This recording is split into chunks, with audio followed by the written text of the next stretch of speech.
Hello participants, welcome back. और आज हम ट्रेडमार्क का जो बचा हुआ पोर्शन है इस पर्टिकुलर चैप्टर का ऑफेंसेस एंड पेनल्टीज का वो कंप्लीट करेंगे।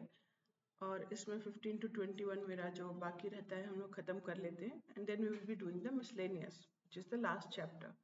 Cognizance of certain offences and the powers of police officer for search and seizure। यहाँ पर क्योंकि हमने पेनल्टीज की बात करी है तो ये आपने ये भी समझ लिया कि ये भी क्रिमिनल ऑफेंस है ये, और ये कॉग्निजेबल भी है। तो यहाँ पे वो बोल रहे हैं कि अगर ये 7, 8 और 9, 108, 7 और 109 के अंदर में आता है तो कोर्ट खुद से नहीं करेगा अनटिल अनलेस रजिस्ट्रार उनको ये बात बताए कि आप ऐसा हुआ है, इसके लिए कॉग्निजेंस लिया जाए। तो ये एक बात बोलता है इसमें। इसके अलावा ये भी बोलता है कि अगर सिचुएशन ऐसी है तो 107 के 1 और 1C में ये काम कर सकता है कोर्ट, अगर रजिस्ट्रार ने सर्टिफिकेट दिया है और वो जैसे आपको पता है कि उसके रिलेटेड क्या है, वो मतलब उसमें फॉर्जरी कर रहा है ना। तो यहाँ पर वो सर्टिफिकेट अगर रजिस्ट्रार ने इशू किया है उसके बेसिस पर कॉग्निजेंस कोर्ट खुद से ले सकती है। इसके अलावा एक इम्पॉर्टेंट रिक्वायरमेंट ये है कि या तो जेएमएफसी हो या मेट्रोपॉलिटन मजिस्ट्रेट हो, उतने से नीचे के कोर्ट में ये इसकी सुनवाई नहीं होगी। 103, 104 और 105 क्या है, वो कॉग्निजेबल ऑफेंस है, यानी कि उसके लिए वो खुद से सर्च एंड सीजर और पकड़ सकते हैं ना बिना कोर्ट के परमिशन के।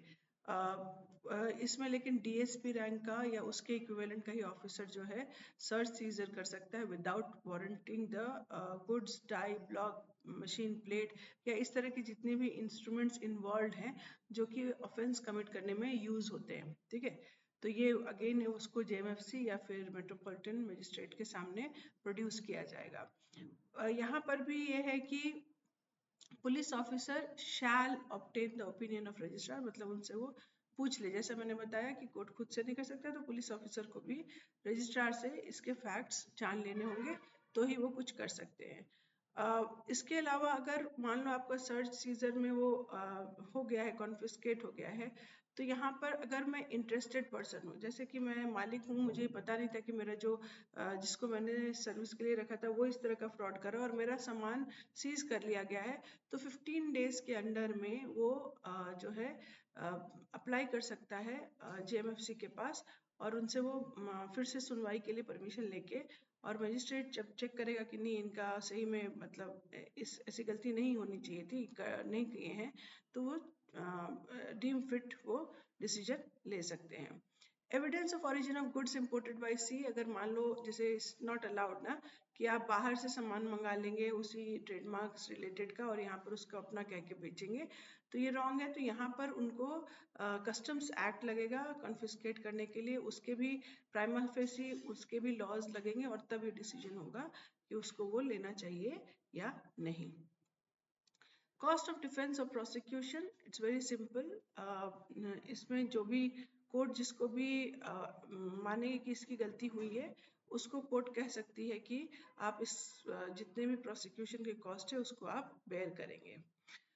Limitations of prosecution, again it's related to confiscation by the sea and customs duty, और जो बाहर से आ रहा है उसमें ये बोल रहे हैं कि अगर आपने एक ऑफेंस आप पर अप्लाई किया गया और 3 साल बीत गए हों, या फिर आपने जो प्रोसिक्यूटर है उसके डिस्कवर करने के बाद 2 साल बीत गए हों, तब ये मतलब दोनों में से जो भी पहले हो जाए, expiration of which ever happens first, तो ये उसके बाद आप इसको अप्लाई नहीं कर सकते हैं।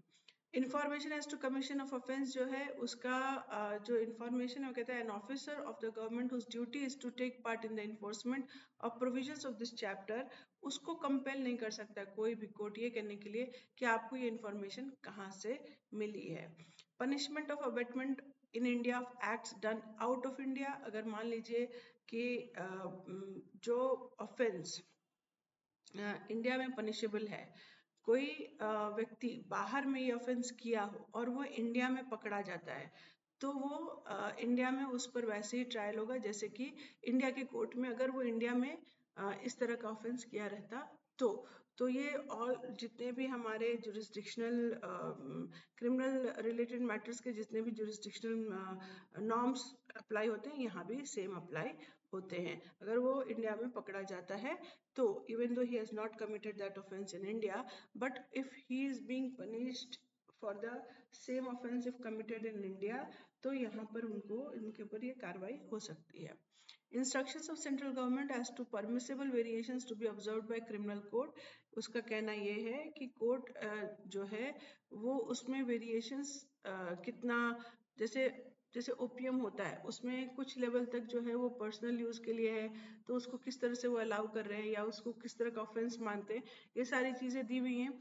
उसी तरह से यहाँ पे भी ये कहते हैं कि सेंट्रल गवर्नमेंट ये डिसाइड कर सकती है कि किस लेवल तक कितना क्वांटिटी तक इट इज अलाउड कि आप ट्रेडमार्क में दूसरे का ट्रेडमार्क लगाकर या उसके प्रोडक्ट में अपना ट्रेडमार्क लगाकर आप बेच रहे हो। तो ये टाइम टू टाइम नोटिफिकेशंस के थ्रू गवर्नमेंट डिसाइड कर सकती है to be permissible in case of any goods. Okay, so we stop over here and we are done with this particular chapter. जैसे मैंने कहा था कि बहुत थोड़ा सा ही बाकी था, but we can not extend on the grounds की वो मतलब 15 मिनट से ज़्यादा होना किसी के लिए भी सुनने को मुश्किल होती है। And most of the people who are actually trying for this exam are इधर वर्किंग समवेयर और प्रिपेयरिंग फॉर समथिंग, तो उनके लिए भी ये हेक्टिक हो जाता है। इसके लिए मैंने इसको 15 मिनट्स मेजरली रखा है। It can go beyond 15 minutes sometimes, may get lesser than 15 minutes sometimes, but by and large I have tried to keep it under this limit so that आपको इजी रहे सुनने के लिए। Even if you are driving somewhere अपने कान में भी लगाकर आप सुन सकते हैं। Okay, thank you so much. और अच्छे से प्रिपरेशन शुरू कर दीजिए, इनको याद करना शुरू कीजिए। maybe by next week we'll start working on the rules. So hope to finish off this particular act by next week. Okay, thank you.